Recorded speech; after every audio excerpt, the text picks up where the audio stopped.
Are you ready to start over today and write a new chapter? The universe isn't just out there, it's interacting with you. Claim your power by embracing the unknown. This is Tracy with Tracy Talks, and I'm here to ignite your curiosity. Don't just listen, embrace it. So many of us were raised in a time where it was encouraged to be honest. We had to stick to the facts. We had to tell the truth. We had to explain things exactly how it happened. That's how many of us were raised. And we tell these stories of our life with just the facts. This is what happened.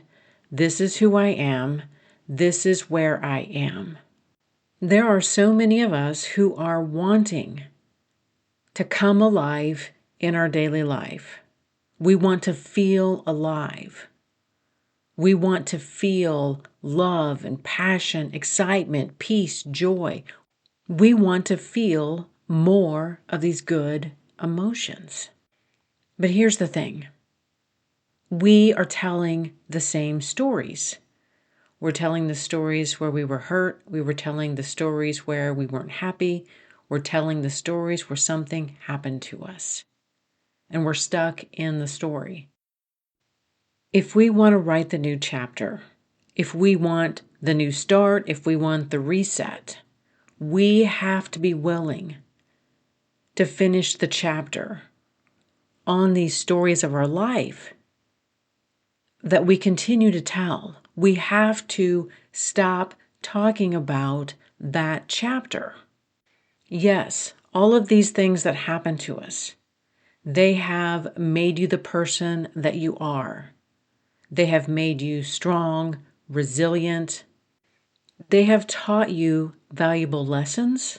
They have taught you valuable skills.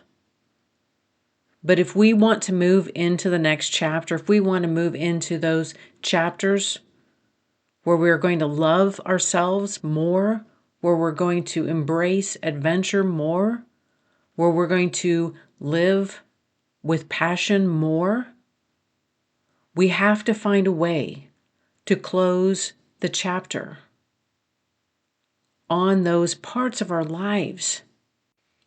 And I get it, because so many of us were raised in this time where we were so encouraged to be honest. And it's not that I want anybody to lie now about their past. But how can we find a way to start writing a new chapter with new experiences? To experience life in ways that don't hurt us, that we don't want to run from. How can we start writing the new chapters? I know for myself that I have to be willing to close those old stories. Stop retelling them in my head. Stop retelling them in real life. Stop identifying with that version of me. I have to stop identifying with that wounded, hurt, sad version of me. And that's not always easy to do because we don't have the new stories to tell. We don't have the new stories to think about. But that's where we have to start writing and creating the new stories, the things that we want to talk about, the experiences that we want to have. None of this life that we're living is already planned out. We can wake up each day and we can make new choices. And I've had these conversations with friends. They're miserable at their job. And my response is quit. And I say, yes, you can. Well, I can't do that and I can't do this. We really have enormous amounts of freedom. I live in the United States. We have enormous amounts of freedom. I can wake up every day. I don't have to get permission to do anything. This one friend in particular who I've encouraged to quit on a regular basis because they appear to be miserable, I worked with her. It's a toxic environment. And I quit My point is, we do have freedom. People are always saying, I can't do that because of this and this and this. Realistically, you can. You can wake up one day and make the changes that you need to make. You can start writing the new chapter. You can move on to an environment, a place, a career that you really love and are passionate about. Writing the new chapter, starting the new life, hitting the reset button, it requires you to be willing to walk away from the old version. The stories that you keep telling, the stories that you keep living, it requires you to let that go. There have been circumstances in my life where I really wanted to do something and I was afraid to do it. And it's interesting how when life gives you signs and you see the signs, you understand what the signs are. But you really don't want to take it because you know it's going to require a lot of change. It's going to require a lot from you. And we hesitate and we wait for more signs. We wait for more clarity. And it's interesting then how life starts increasing the intensity. It starts making circumstances almost unbearable, forcing you to take the action. And it's interesting, if we had just taken the action when we got the first initial sign, we save ourselves stress, anxiety. We save ourselves from experiencing some of these hardships. But we have to start closing the chapters of these parts of our lives. We have to start telling the new story. We have to hit the reset button. We have to be willing to hit the factory reset on our life. We have to just have the courage to do it and trust that there are better things out there that have our name on it, that are ours. I also have had to reevaluate some of the memories that I carry through life.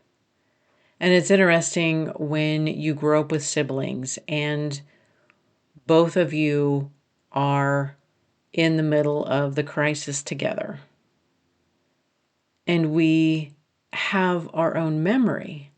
And it's interesting when you start talking to your siblings, there are times when they see the situation completely different.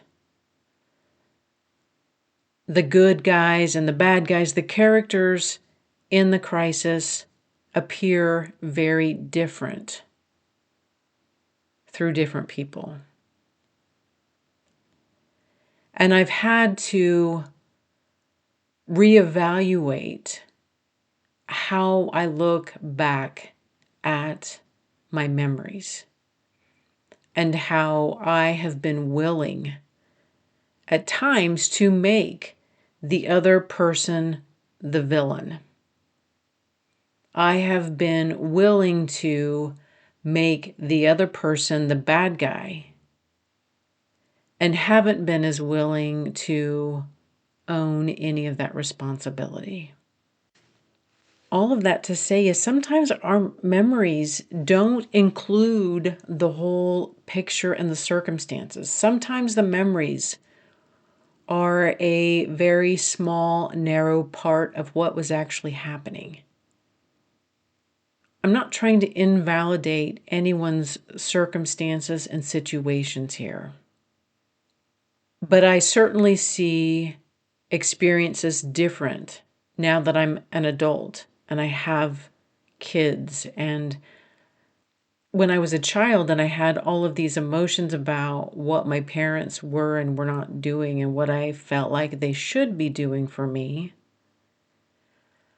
I can look at those circumstances differently now and understand there was a lot going on there that they weren't sharing with me. There was a lot that they were processing and dealing with on several levels. And to me as a child, only seeing my selfish wants and needs. And maybe I wasn't seeing the full story. And I'm simply retelling my version of the story that makes me the victim. And that's just been my personal journey. Again, not trying to invalidate anybody's experiences here. I'm not trying to invalidate what anyone else has gone through. I'm simply saying that these versions of the story that I have been walking through life, I don't know how much of those are completely accurate. I do have my version. But each one of us are walking through situations and circumstances, sometimes just trying to get out alive, sometimes just trying to get through the moment, the situation. I have to be willing to close the chapter. If I want something new, if I want my life to change exponentially, I have to stop telling those stories. How do you want the next chapter to start out? Where do you want to be? Can you describe the perfect environment where you want to start your next journey? Can you describe how do you want to feel? How do you want your day to look like? Who do you want in your next chapter? It's really difficult to create a life that we love if we don't even know what that looks like. Have the bravery to hit the reset button and start on your next chapter. Thank you for listening to this episode of Tracy Talks. Remember to rate, review, and subscribe, and share with others who would enjoy listening to this podcast. Friends can find Tracy Talks available on iTunes, Spotify, Substack, and YouTube. Hit me up on Instagram and Facebook at More Tracy Talks. And until next time, we meet again.